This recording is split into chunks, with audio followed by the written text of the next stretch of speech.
listening to Scribble Talk, a podcast for bid and proposal professionals. My name is Bhaskar Sundram, and with my co-host, Ashley Case, we will be sitting down with our industry veterans to share their stories, discuss their career, and learn how to make an impact in the industry. Today's guest is Karin Mellow. Karin began her proposal career in 1997. Starting her career in IT, she has also worked in the financial services field and medical billing. Karin has experience in most proposal positions, including proposal writing, business engagement, database creation and management, and proposal management. Her focus is government, state, local, federal, and education. But she has also worked on large and commercial opportunities. Karin enjoys reading and gardening and spends a lot of time on her fixer-upper house in Atlanta. She has a 16-year-old son and a dog named Cujo. Karin completed her studies in Texas with a Bachelor's of Arts in Psychology and an MBA in International Business. Karin is a certified APMP Foundation level professional. Welcome, Karin, to Scribble Talk. Great to have you with us. Thank you for inviting me. Thank you very much. Thank you, Karin. Karin, let's go back to the very beginning. Where were you born? And let's talk about high school and education. I was born in Hawaii and essentially grew up in Southern California, various places, the LA area. My family's all in San Francisco area. I moved to Texas to go back to school and spent about 5 years in San Antonio and then another 5 or so years in Houston. And now I'm in Georgia, and I think this is where I'm going to stay. It's great to know that you're born in Hawaii and spent most of your childhood in Southern California and now settled in Georgia. So what was the very first job that you can imagine? Was it after your bachelor's in Texas or was it before that? After my bachelor's, I worked as a receptionist. I really wasn't sure what I was going to do. I knew I didn't have any more qualifications, didn't have the right qualifications to go work in this actual field. So I just tried business out for a little bit. So I just worked myself up into the company and then went back to school for the master's degree and started my first role. I was proposal manager in the IT area. I didn't know what I was doing. I can't even imagine what kind of errors I made in that proposal, the first one I ever did. But it takes many years to get the skills exactly the way they are. And I think I've finally reached it to where I know what's going to stress me out. I know what's not going to stress me out, and learn how to manage the day and the projects at the same time. It takes a lot of years to figure that one out. How to manage your time and things that will trip you up in the end. I've learned over the years to find something in a proposal. It might just be a little tiny sentence that there's something that you need to do. I look at all of those items before I even kick it off, because I want everybody on my kickoff to know what's going on, like legal. I've been trained by a legal department out when I was working at HP. So I can see items that go to legal versus items that go to business development. And I think that skill right there is, I would say, most of your job, if you think about it as a proposal manager. Getting information from other folks and how to do that and how to manage your time with different projects is really the essential part of the job. If you don't have those skills, it's going to be a very difficult job for folks. So time management, understanding different aspects of the proposal.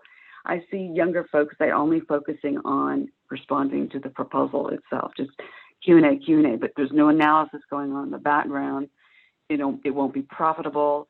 It's something operations can't do. So it just takes many, many years to learn those skills. I still learn. I swear I still learn after how many years now? Over 20? Yeah, I mean, I was 97. We're in 2020 now. So I don't expect to really change my career, but I do flip-flop around different roles like pricing. And I've been trained in proposal writing, executive summaries. I've done everything you could possibly do in proposal management. I mean, really, this part of the business, this pre-sales, is really where I belong. That's brilliant. So, What you said was really amazing here, Karin. I think, as you rightly said, 20 plus or even close to 25 plus years now in proposal field. Do you have any memorable proposal efforts that comes to your mind? well, I think we all have, 4 or 5 that stick in your head as, hideous. I've had a lot of successes. I've helped these sales reps win a lot of business over the years. But there's always that one stupid RFP. My last one was when FedEx lost a box, and it blew the whole business. Things like that. Those are the ones you remember. Big Microsoft deals at HP, and like, for example, responding to the states themselves. Those RFPs are always so difficult.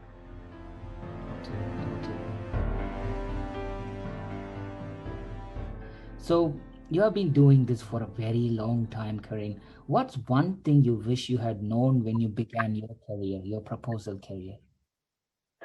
Oh, definitely RFP analysis.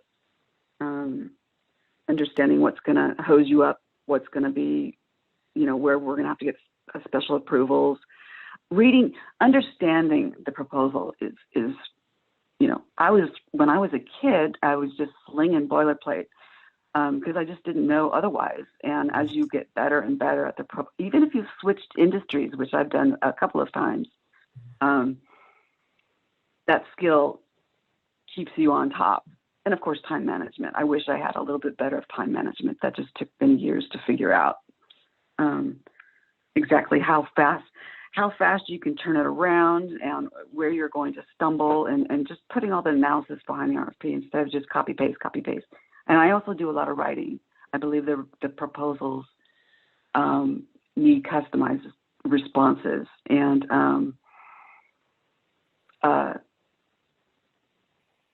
I'm sorry, I just lost my train of thought. I'm looking at a picture thinking I'm fat. That's awful. I'm so sorry.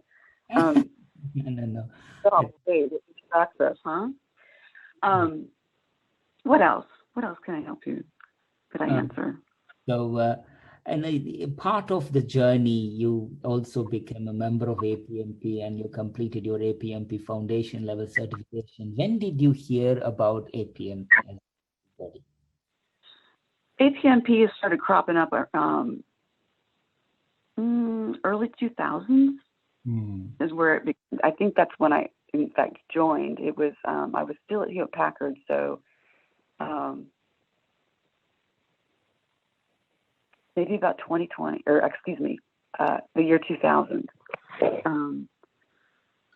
2000. And yeah, I'm sorry. It's been a really long career, so I have to think about the company itself and put my head in that scenario for me to be able to regurgitate. But yeah. 20 years. That's amazing, Karin. So do you have any memorable BitCon? What was your very first BitCon that you attended? Do you remember? I've been to about 5 of the annual conferences, and then the SPAC, the quarterly. I started going to those again. I think it's been in the early 2000s. My first attendance to an APMP function was the annual one that we go to once a year. Yes, that's it. And what was your local chapter when you joined APMP? We're the Southern chapter. Southern chapter. And called Chattanooga. I think technically it's called the Chattanooga chapter. Yes, that's it. And were you also been contributing to your local chapter in any of the events or joining the board and other things? Yes, I'm actually I don't know if it's the board, but I lead the function that creates the when you get a handout, when you go to a meeting, we like to give them a little booklet that they can refer to things and make some notes into them. I lead that group once a year to make sure that booklet is perfect and sent to all the folks out there who are coming to the event. And that's a SPAC. That's the quarterly one.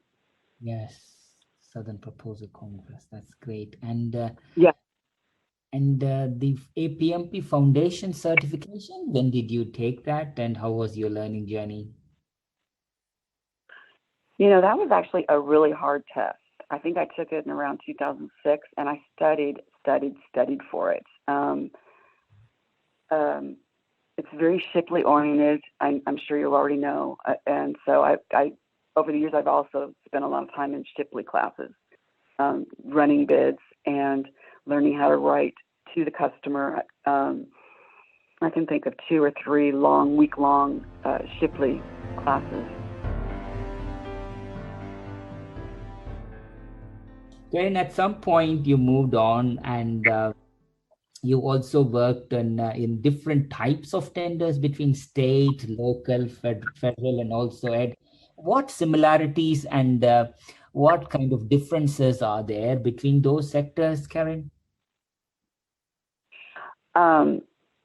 Well, the commercial to me is more of a high level type of response. It's not tied to a lot of restrictions, and they're pretty interesting to be on. When I worked for HP,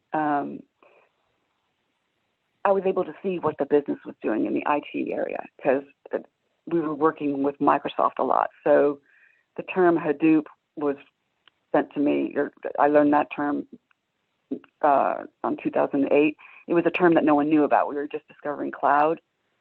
So those deals, while they're commercial, they were very difficult. If you can imagine the team members on them, they were like $50 million and above.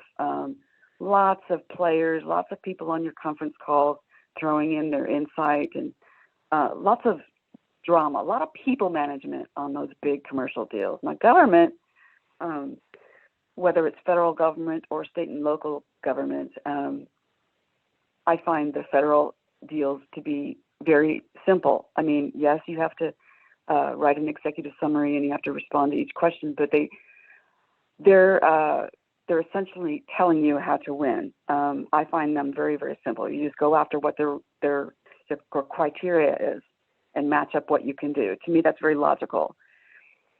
Now, state and local and education is I find these bids to be the hardest bids. They might just have outdated language in the RFP that you have to talk to. They're very stringent on what they need. There's so many things to coordinate. If you can do government bids in any industry, you can do commercial with a snap. State and local government bids. If you can do those bids, you've got it. Those bids are, none of them are ever the same. They're all formatted differently. They have these queasy little rules in the tiny township somewhere, and you have to really analyze and pull them apart and pull them back together. A little more difficult. Smaller teams, less drama, but more difficult. Totally. That's a very, very, very good explanation there, Karin. Karin, few more questions from Ashley. Few questions about your hobbies, interests, and related bits. Over to Ashley. Thank you, Karin. Thank you for all this. You're very welcome.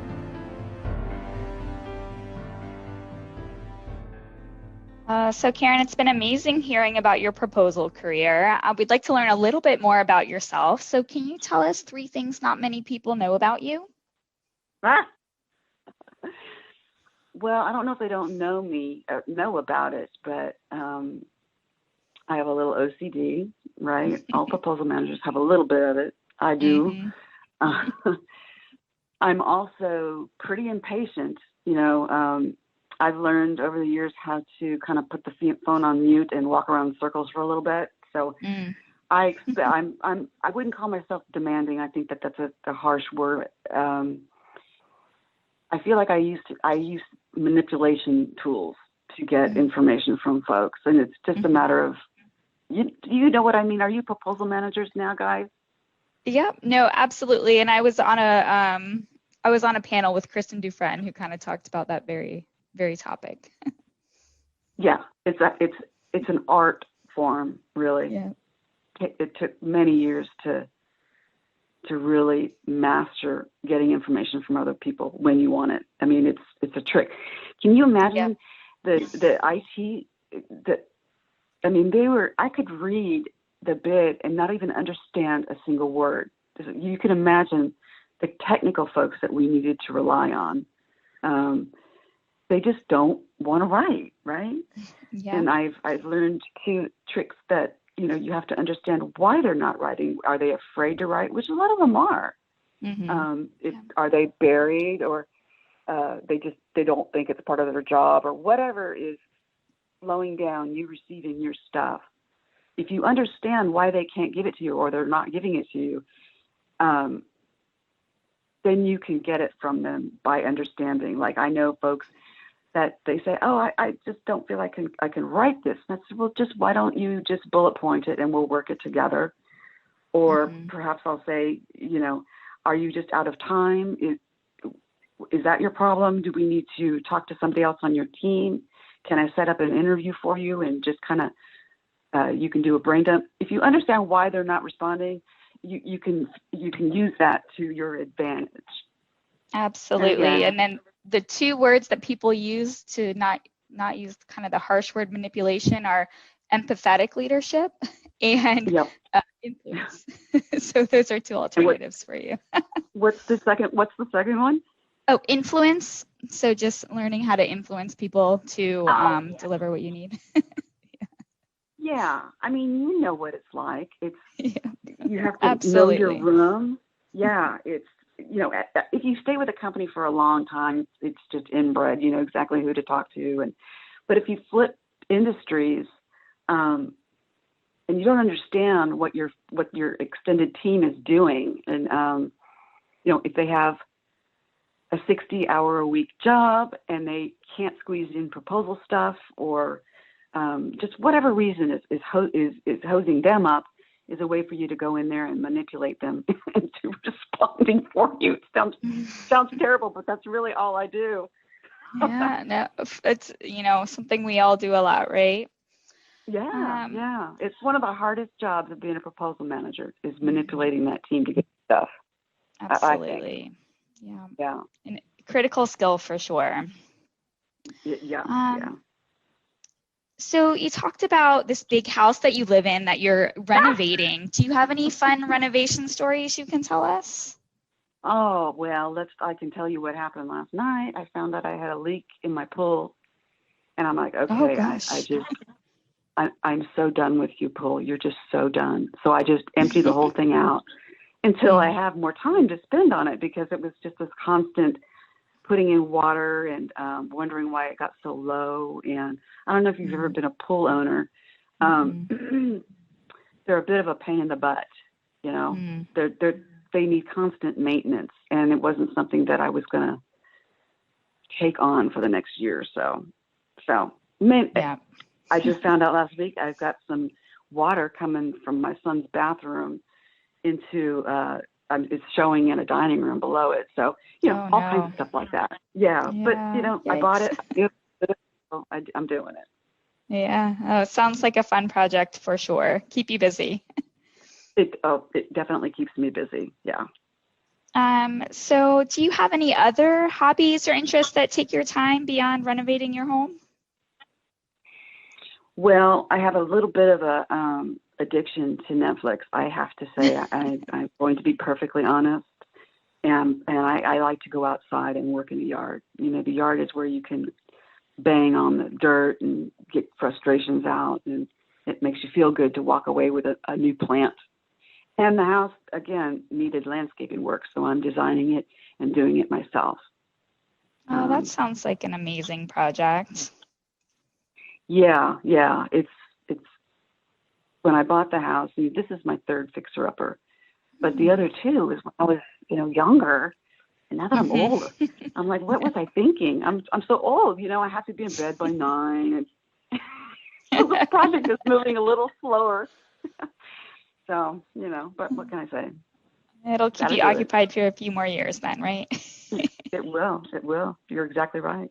I'm giving it another 6 or 7 years, and my son will be out of high school for sure. He'll probably be in college, and then I can just kind of find a 1,000 square foot house just to camp, just to lay down and relax. Yeah.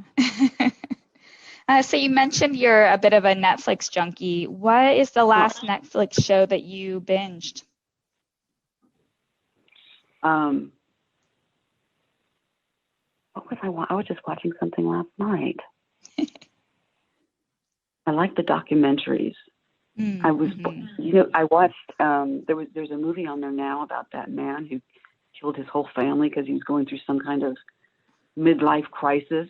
That's the last one I can remember, but I've been bouncing around. I have it on all the time. It's just, I like the documentaries, especially because I can listen to them while I work, and it doesn't really, it's not like you have to look over at a meeting and say, oh God, I missed something. They're just talking. So right. That's usually where I spend my time. I like horror and true crime. Oh, very nice. There's something that somebody doesn't know. Yeah. The more twisted, gross horror movies ever. I just love them.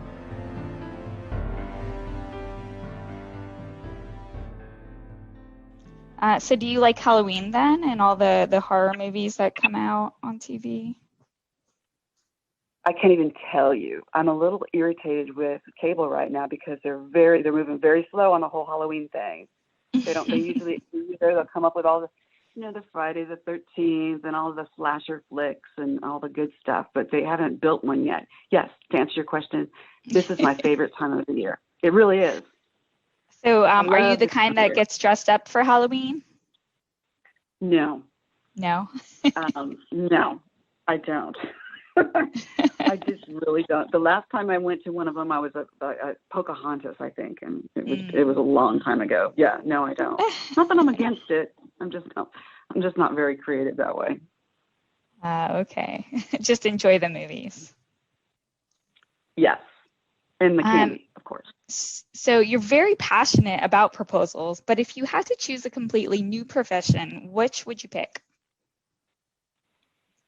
Probably sales, because being in proposals essentially tells me what they do all day. And there you go. Yeah, I try not to look at the amount of the RFP, so I give them all, the same respect. But the sales rep will go out and kind of regurgitate what I've said, so I know I could do the job. And, they're on commission, but I really don't think that I will leave proposal management, at least not in the next, 10 years or so.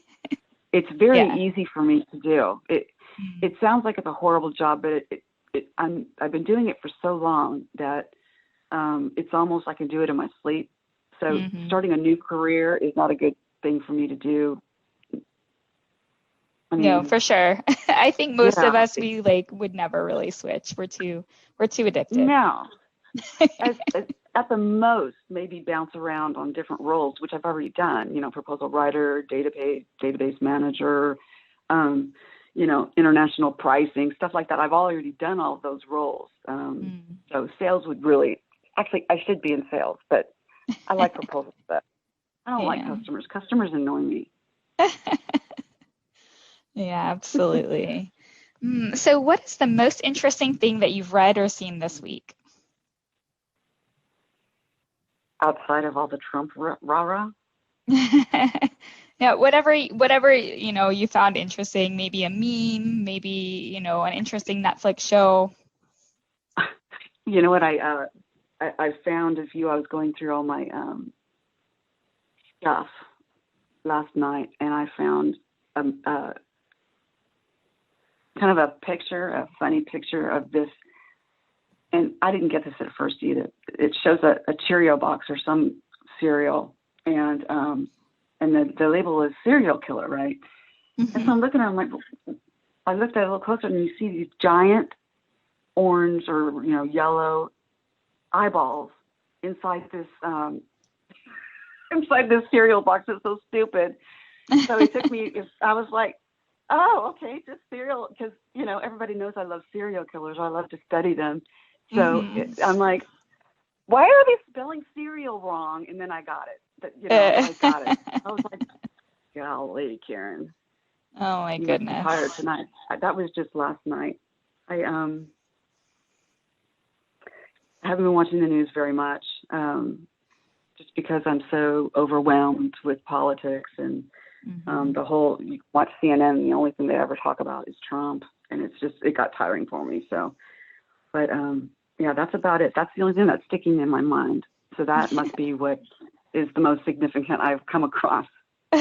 Well, I love it. It sounds terrible, isn't it? A joke. It's a joke picture. The puns are so fun like that, though. Yeah, they can be. So what is the most courageous thing you've ever done? Spelunking. Ooh, I won't do it again. Wow. It scares me. Where did you go spelunking?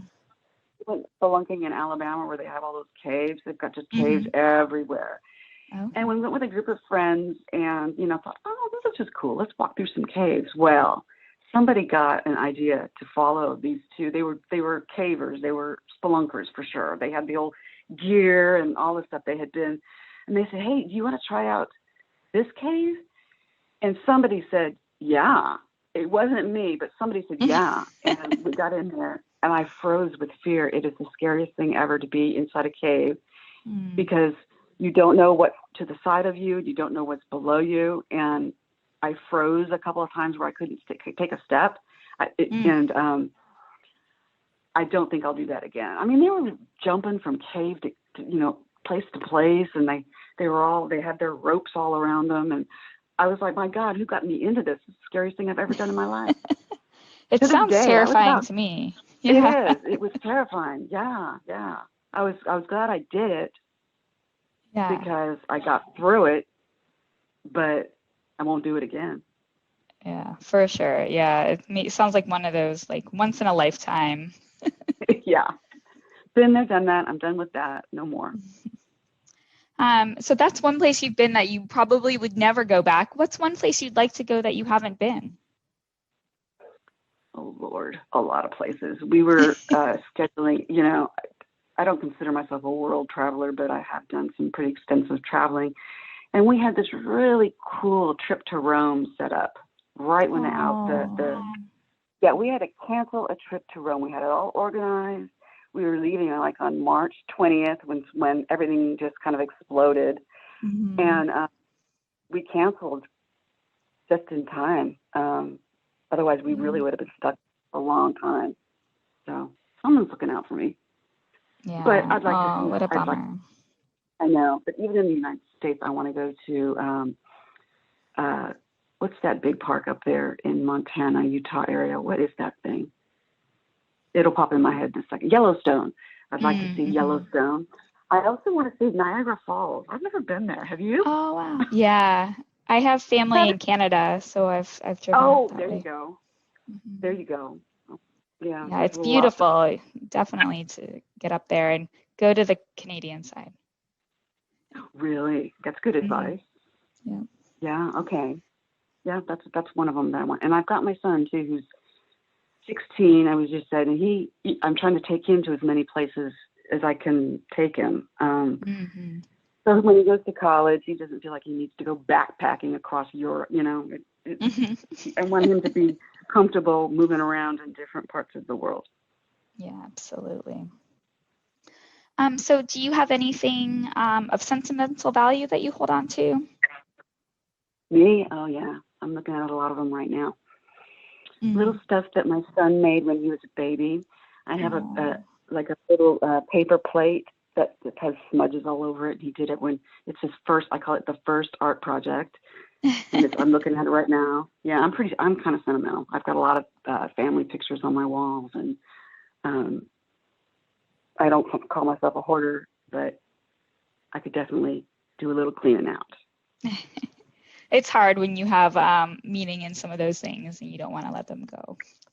No, I have to go into a real, like, furniture. I just got rid of a chest of drawers that I had in my room for either in my room or somewhere else in another house for 40 years. So you get attached to things and I finally just have said, Karen, you've got to get a grip. I had filled up. My house is 4,500 square feet, right? Mm-hmm. It's only me and my son. Oh my gosh. So I filled the whole house and I still have extra crap. So if you can imagine, yes, to make a long story short, yes, lots of sentimental stuff. Oh my goodness, I love it.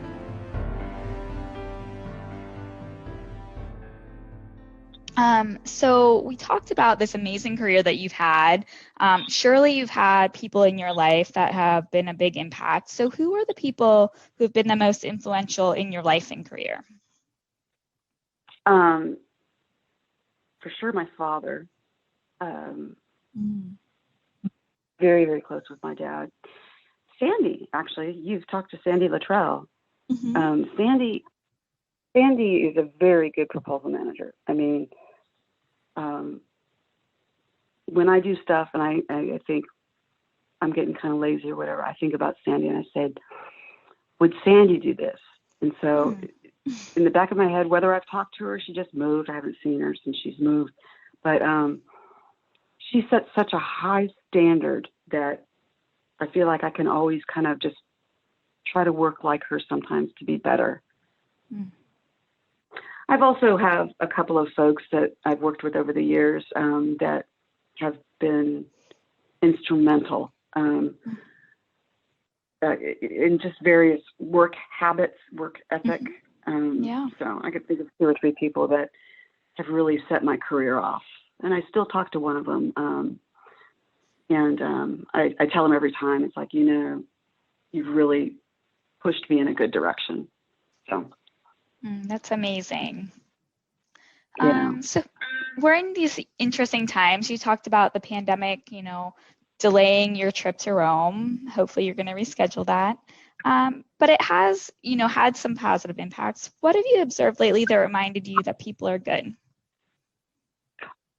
Oh, you see it every day. Those folks who organize food drives and, people are kind. I'm a believer that people are kind. I don't even know if I could give you something good. It's just all around you, right? This virus has really shown your true self. You're having the whole life flip-flop thing. It hasn't really changed for me because I've always worked at home. I've worked at home for 20 years. So being at home all day, sitting in my pajamas is not a big deal for me. People are like, oh my gosh, I haven't even taken a shower yet. I'm like, well, I'm a proposal manager. We all look like this. That's why we don't use Skype or meeting things, Teams with our camera on, because we probably just rolled out of bed 10 minutes ago. But absolutely, I can relate so much. the COVID sure brings out a lot of people trying to. I was watching this morning on the news that there's a particular town, and I can't remember which town it is, but they had a bunch of little small businesses, and the whole community was coming together to make sure that they didn't go out of business. I mean, just example after example of people just being really cool. Yeah, absolutely. So my final question on kindness is, who is the kindest person that you know? My dad. My dad, hands down. Sandy is up there too. Oh my goodness. Sounds like you have some amazing people in your life. I do. Not enough. My best friend, my best friend just died. She was also very important. Yeah. She was also the kindest, most compassionate person that I knew. So sorry I'm very that you lucky. lost her. Oh, I know. It's okay. People, I feel bad actually for saying that, because people feel sad. You don't feel sad. She's comfortable. She had cancer and finally got her. Yeah. But I don't want you to be uncomfortable. I'm sorry. No, you're fine. Hopefully, you have some fond memories of her, and sounds like you're happy that she is no longer in pain. Correct. Totally. Mr. Steph made a birthday cake yesterday, or the day before yesterday, and just demolished the cake, of course, which I shouldn't have, but I did. She's up there laughing at me for eating her birthday cake, eating a whole birthday cake. I'm exaggerating, of course, but she's still very heavy in my mind. Yeah, I'm glad you celebrated her. So, Karin, I think the final 3 questions before we close the podcast, Karin. So, what's the best piece of advice you have received and from whom? Gosh.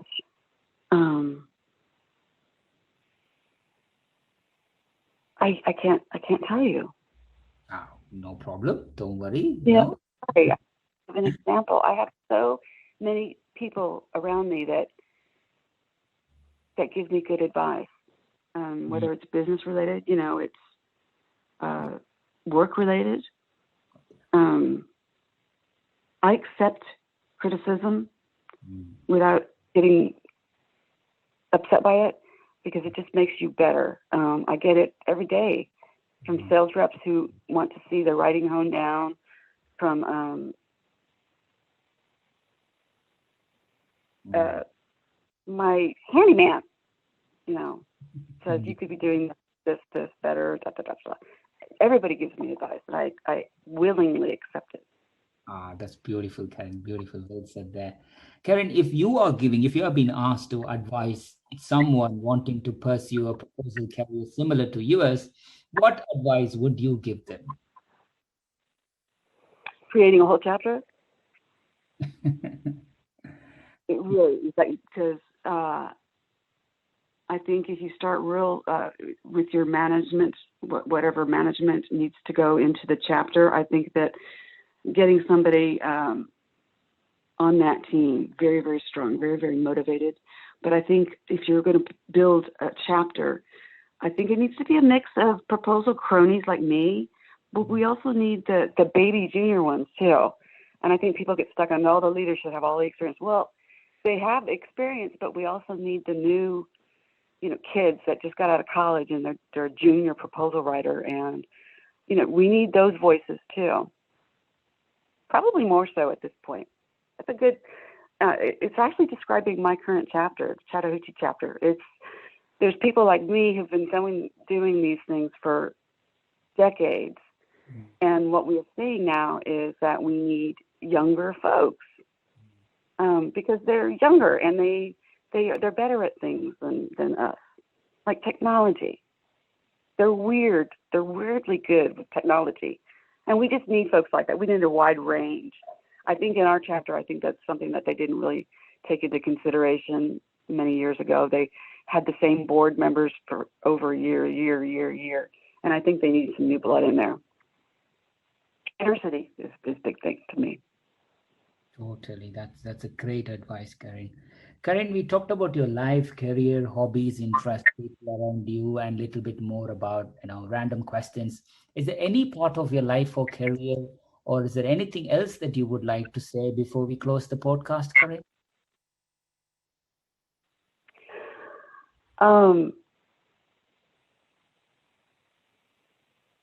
Not really. It depends on what kind of advice. Would it be to a junior proposal manager? Would it be to a sales rep? Or I'll end with this. Being a good people manager, being a good people person, I think if you're able to establish relationships early on, you're not replying all with where is your response. If you're being discreet, if you're not losing your temper, if you're able to work with these people, understand their differences, I think that's key. I personally think the kickoff call is the most important milestone in a proposal, because you can gauge what's going to happen with it. Is it important? Did they throw it over the fence and to see what's stuck? You know, you can tell on that first call how well they're mediating. Are they talking over each other? Are they arguing? Is sales arguing with operations, which is typically the case? I think if you're able to master that mediation and understand the people that you're working with, you'll be a very successful proposal manager. Until you do that and allow their differences and their expertise level, and if you think that they're all the same and they're all going to react to the same thing, you're not going to do well. I see it sometimes actually with the company I'm working with now. If you don't take a more personal approach, for example, if you just kicked off a call, you've got some notes you want to share. You do a reply to all for all the folks that have been on the phone. Now you're just kind of recapping everything. But if you've got a revision that you feel like is getting things are kind of slowed down, sending out a reply to all message saying, we need this by tick, tick, tick, tick, it just doesn't work. Take a more personalized approach and find out who is missing information and assist them. It's not to yammer at them. They will likely delete the email. If you take a personal approach, so the moral of the story is really just to learn how to deal with different folks, a lot of diversity and different types of people. If you're dealing with an accountant, they're going to be different than a sales rep. They won't react to instruction. They'll do it completely differently. Like an accountant, they're very linear. Well, the sales rep will want to know, when's it due? That's all they care. When's it due and when's it going to close? There's certain people are alike in all different, across different fields, across different industries. All sales reps are the same. They do not like to respond to RFPs.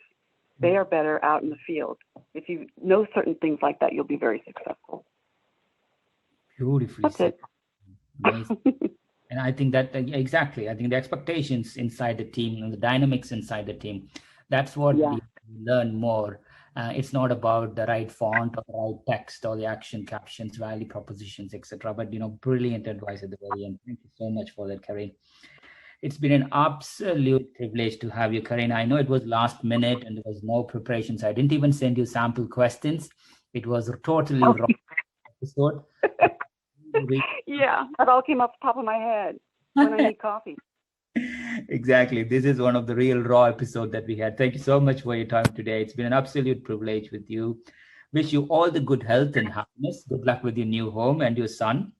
Please do continue to inspire bid and proposal industry colleagues and everybody around you. Karin, take care. Stay safe. Stay safe. Stay healthy. Thank you. To our listeners, thank you so much for tuning in. Please visit batchuscribble.com/podcast to listen to this episode and check out any of our other previously recorded episodes. If you've enjoyed today's interview, don't forget to subscribe, review, and share the Scribble Talk podcast. We hope you'll check out our next episode where we interview another industry expert and special guest. Until then, it's Ashley Kays, Bhaskar Sundaram, signing off.